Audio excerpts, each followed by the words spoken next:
Hello friends, welcome to my YouTube channel. आज हम +3 6th semester paper 13 जो प्रथम सब्जेक्ट थी से प्रथम सब्जेक्ट और लंग टाइम आलोचना करिया जहाँकि एग्जाम पे बहुत हेल्पफुल हो पार। यह कौन देछि राजा राममोहन राय को सामाजिक और धर्मीय संस्कार मान वर्णना कर बोली कहछि।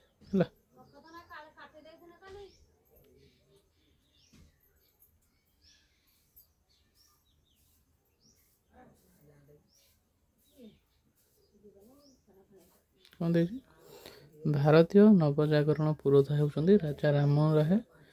भारत में सांस्कृतिक नवजागरण राजा राममोहन राय नेतृत्व में विकास लाभ करथिले। तांकर बलिष्ठ नेतृत्व में प्राच्य और पाश्चात्य मध्य समान घटिला।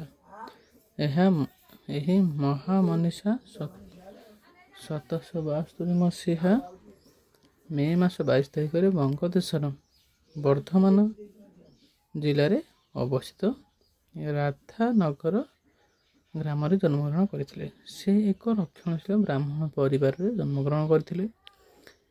पिता और माता नाम था रमाकांत राय और तारिणी देवी। बुझुची बापा नाम था रमाकांत राय, माता नाम था तारिणी देवी। से पाटना पारसी और आरबीय भाषा अध्ययन करते। सिंपली से पाटना पारसी और आरबी भाषा अध्ययन करते और परवर्ती जीवन काल में बहुत प्रभाव पकड़ा। मुस्लिम संस्कृतिर तत्व विशेषतः सूफी मतवाद जीवन उपर बहुत प्रभाव पकड़ा। एपरिक दैनंदिन जीवन यापन प्रणाली मुस्लिम मान चालचलन और आचार व्यवहार भली थिला।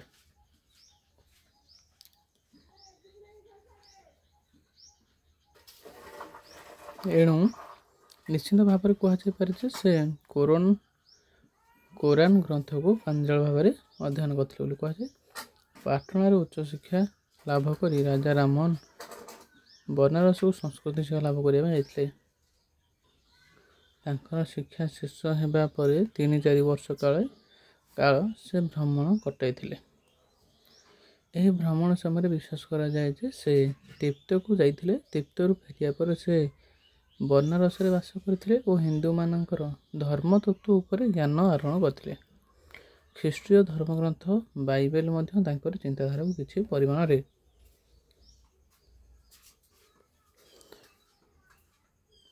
प्रभावित करथिला। यही सब अध्ययन फल हिंदू धर्म रही कुसंस्कार और अंधविश्वास कथा से जानी पारथिले।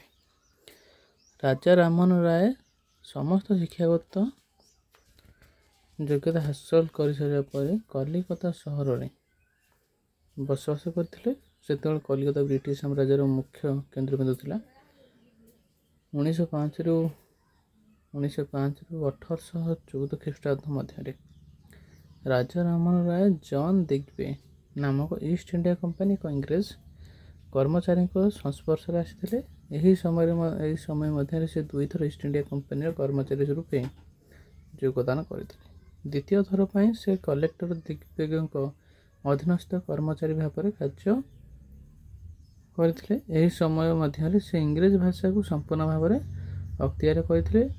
इंग्रेज भाषा शिक्षा द्वारा से फरासी राष्ट्र विप्लव पुंखानुपुंख भाव में अध्ययन करते। से पाश्चात्य शिक्षा प्रति विशेष भाव में आकृष्ट होते।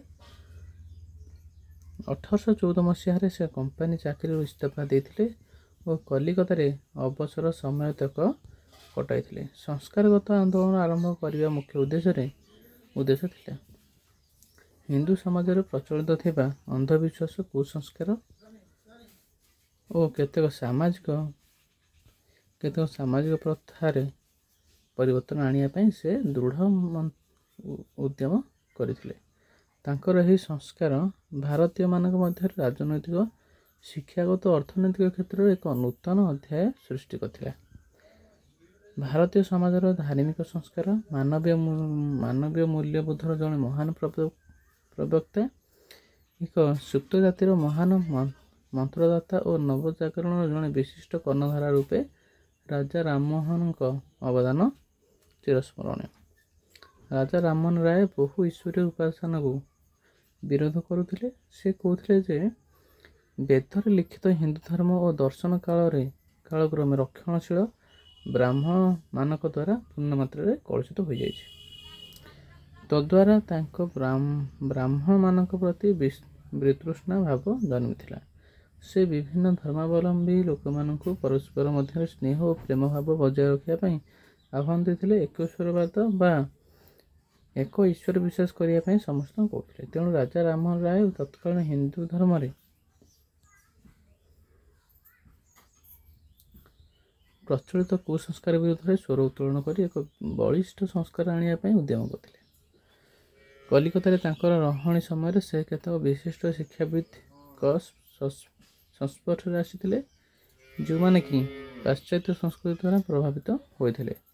ସେମାନଙ୍କର ସାହାଯ୍ୟ ଓ ସହଯୋଗରେ ସେ 1815 ମସିହାରେ ଆତ୍ମୀୟ ସଭା ସ୍ଥାପନ କରିବା ପାଇଁ ଦୃଢ଼ ମତ ପ୍ରକାଶ ପାଉଥିଲା। 1815 ମସିହାରେ ସେ ବେଦାନ୍ତ ମହାବିଦ୍ୟାଳୟ ସ୍ଥାପନ କରିଥିଲେ। ଏହାର ମୁଖ୍ୟ ଉଦ୍ଦେଶ୍ୟ ଥିଲା ବେଦାନ୍ତରେ ଆଲୋଚନା ହେଉଥିବା ହିନ୍ଦୁ ଏକଶ୍ୱରବାଦ ଉପରେ ଶିକ୍ଷା ଦେବା। ତାଙ୍କର ହିନ୍ଦୁ ଧର୍ମ ପ୍ରତି କୁସଂସ୍କାର ରଚନା ଦ୍ୱାରା ରକ୍ଷଣଶୀଳ ବ୍ୟକ୍ତିମାନଙ୍କ ମଧ୍ୟରେ ଏକ ବିରାଟ ଆଲୋଡ଼ନ ସୃଷ୍ଟି କରିଥିଲା। ରାଜା ରାମମୋହନ ରାୟ ଜଣେ ଉଚ୍ଚକୋଟୀର ଜ୍ଞାନୀ ଓ ଲେଖକ ଥିଲେ। ବେଦ ଉପନିଷଦକୁ ସେ ଇଂରାଜୀ ଭାଷାରେ ଅନୁବାଦ କରିଥିଲେ।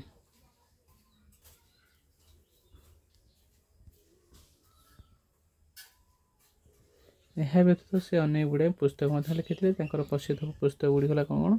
ବେଦାନ୍ତ ଗ୍ରନ୍ଥ ଥିଲା, ବେଦାନ୍ତ ସାର ଥିଲା, କଠୋପନିଷଦ ଥିଲା, ହେଲା,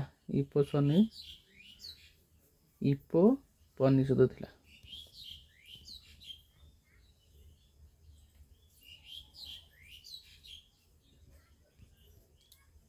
ଦି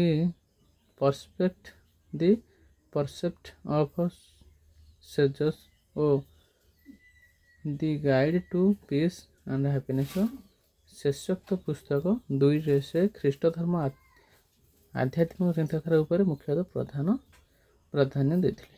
ଅଗଷ୍ଟ 20 ତାରିଖ 1828 ମସିହାରେ ସେ ବ୍ରାହ୍ମଣ ସମାଜ ନାମକ ଏକ ଅନୁଷ୍ଠାନ ପ୍ରତିଷ୍ଠା ଗ୍ରହଣ କରିଥିଲେ।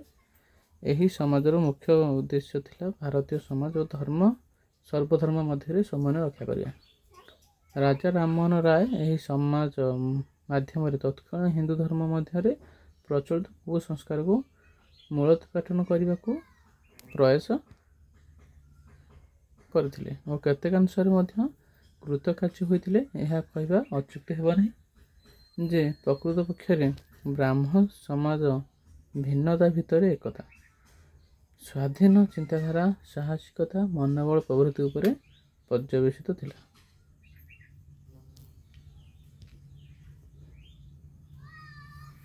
ତାର କ'ଣ ଦେଇଛି? ବ୍ରାହ୍ମଣ ସମାଜର ମୁଖ୍ୟ ଉଦ୍ଦେଶ୍ୟ ଥିଲା ଭାରତବର୍ଷରେ ସାମାଜିକ ଓ ଧର୍ମଗତ ସଂସ୍କାର ଆଣିବା।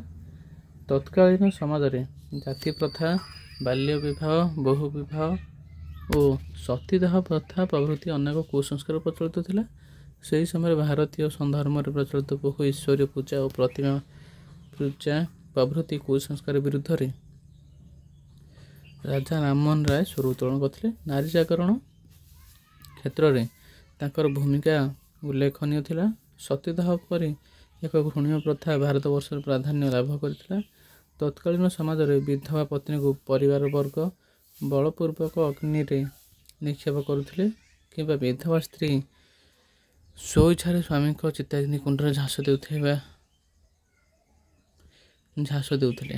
ଏହି ହୃଦୟ ବିଦାରକ ଘଟଣା ବିରୁଦ୍ଧରେ ରାଜା ରାମମୋହନ ରାୟ ହେଉଛନ୍ତି ପ୍ରଥମ ଭାରତୀୟ ଯିଏକି ଦୃଢ଼ ସ୍ୱର ଉତ୍ତୋଳନ କରିଥିଲେ। ବୁଝୁଛି? ଏହି ସମୟରେ ଭାରତରେ ୱିଲିୟମ ବେଣ୍ଟିଂ ନାମରେ ଜଣେ ବଡ଼ଲାଟ ଶାସନଭାର ଗ୍ରହଣ କରିଥିଲେ। ରାଜା ରାମମୋହନ ରାୟ ଏହି ହୃଦୟ ବିଦାରକ ପ୍ରଥାକୁ ୱିଲିୟମ ବେଣ୍ଟିଂଙ୍କୁ ଦୃଷ୍ଟି ଆକର୍ଷଣ କରିଥିଲେ ବୋଲି କୁହାଯାଇଥିଲା। କିଏ ଥିଲେ? ୱିଲିୟମ ବେଣ୍ଟିଂ ସେ ତୋଳିଥିଲେ, ହେଲା, ଭାରତରେ। ଏହି ସଂସ୍କାରବାଦୀ ବଡ଼ଲାଟ ବେଣ୍ଟିଂ 1829 ଖ୍ରୀଷ୍ଟାବ୍ଦରେ ଏକ ଆଇନ ପ୍ରବର୍ତ୍ତନ କରି ସତୀଦାହ ପ୍ରଥାକୁ ସମ୍ପୂର୍ଣ୍ଣ ଭାବରେ ଲୋପ କରିଥିଲେ। କେବେ? 1829 ମସିହାରେ ସେ ଯେଉଁ ସତୀଦାହ ପ୍ରଥାକୁ ସମ୍ପୂର୍ଣ୍ଣ ଭାବରେ ଲୋପ କରିଥିଲେ।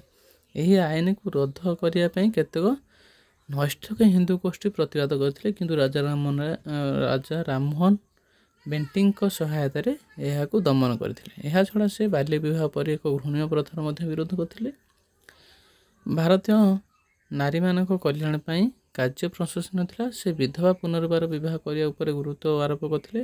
ଏହାଛଡ଼ା ସେ ଜାତି ପ୍ରଥା ବିରୁଦ୍ଧରେ ମଧ୍ୟ ନବଜାଗରଣ ସୃଷ୍ଟି କରିଥିଲେ ବୋଲି କୁହାଯାଇଥିଲା। ଏହିପରି ଭାବରେ ରାଜା ରାମମୋହନ ରାୟଙ୍କ ବହୁବିଧ ସଂସ୍କାରମୂଳକ ପଦକ୍ଷେପ ଦ୍ୱାରା ତତ୍କାଳୀନ ଭାରତୀୟ ସମାଜରେ ଏକ ବିରାଟ ପରିବର୍ତ୍ତନ ଆସିଥିଲା।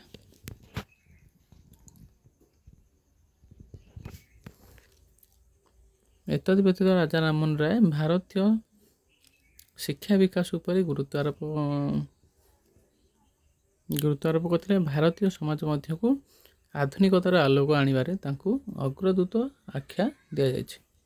ବିଶେଷ ଭାବରେ ପାଶ୍ଚାତ୍ୟ ଶିକ୍ଷା ଉପରେ ସେ ପ୍ରାଧାନ୍ୟ ଦେଉଥିଲେ।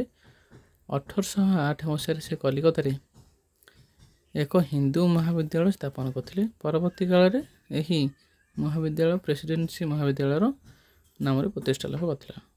1817 ମସିହା ରାଜା ରାମମୋହନ ରାୟ ମଧ୍ୟ କଲିକତାରେ ଏକ ଇଂରାଜୀ ବିଦ୍ୟାଳୟ ପ୍ରତିଷ୍ଠା କରିଥିଲେ। କେବେ? 1817ରେ। ଭାରତବର୍ଷରେ ଇଂରାଜୀ ଶିକ୍ଷା ପ୍ରବର୍ତ୍ତନ ପାଇଁ ଲର୍ଡ ବେଣ୍ଟିଙ୍କୁ ସେ ପୂର୍ଣ୍ଣ ମାତ୍ରାରେ ସାହାଯ୍ୟ କରିଥିଲେ। ତାଙ୍କ ଦ୍ୱାରା ସର୍ବପ୍ରଥମ ଭାରତରେ ମୁଦ୍ରଣ ଯନ୍ତ୍ର ମଧ୍ୟ ପ୍ରତିଷ୍ଠା ହୋଇଥିଲା। ତାଙ୍କ ଦ୍ୱାରା ହେଲା।